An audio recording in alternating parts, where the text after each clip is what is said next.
wao kuwa mgeni njoo mwenyeji apone, na pia wakatema utemitemato kwamba mtu asiyejua maana usimwambie maana, kwa kuwa ukimwambia maana pia wewe utasahau lile maana. Karibu katika taarifa za CTM ukiwa nami Isaac Wandawa. Naam, katika Agano Jipya ni wazi kuwa pende mwenzako unavyojipenda mwenyewe. Sisi kama wana Patrick na wana Columban hatuna chuki, kwa kuwa sote mwanzilishi wetu ni mmoja ambaye ni William Walsh. Uhusiano wetu hautatenganishwa, kwani sote tunajiita wenzetu ili kuadhirisha upendo. Siku zote ukitembea na mwalimu basi utajifunza kufunza, kwa kuwa wao wana wa Columbans wanaiga vitu vingi kutoka kwetu na wakafaidi, na pia sisi tumeiga na tumefaidi tena zaidi. Sasa kutokana na usafishaji bora wa mazingira yao, wana wa Makunga sasa wameiga mtindo huo.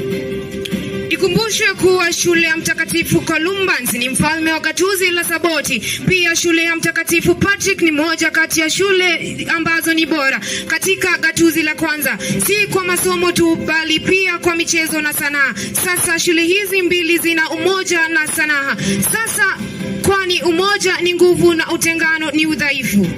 Mwanadamu haishi tu kwa kuumbwa, ila naye huunda na kuvumbua kadri alivyoumbwa. Ikumbukwe kuwa talanta ni moja kati ya zawadi aliyotutunukia Maulana.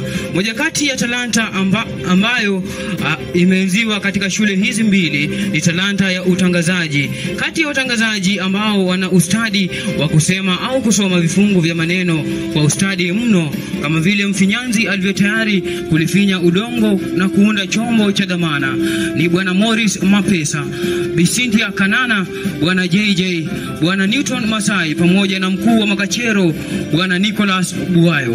Mwisho wa utafiti wangu inavumbua shukrani za dhati kwa mwalimu mkuu Bwana Laban Kamau pamoja na manaibu wake kwa kuweza kukubali kuwa talanta ni moja kati ya sanaa za kujijenga, bila kumsahau Bwana Henry Mliro. Siku zote ufurahishwe na kufurahia kazi ya unaoandaa, kwani samaki mkunje angali mbichi.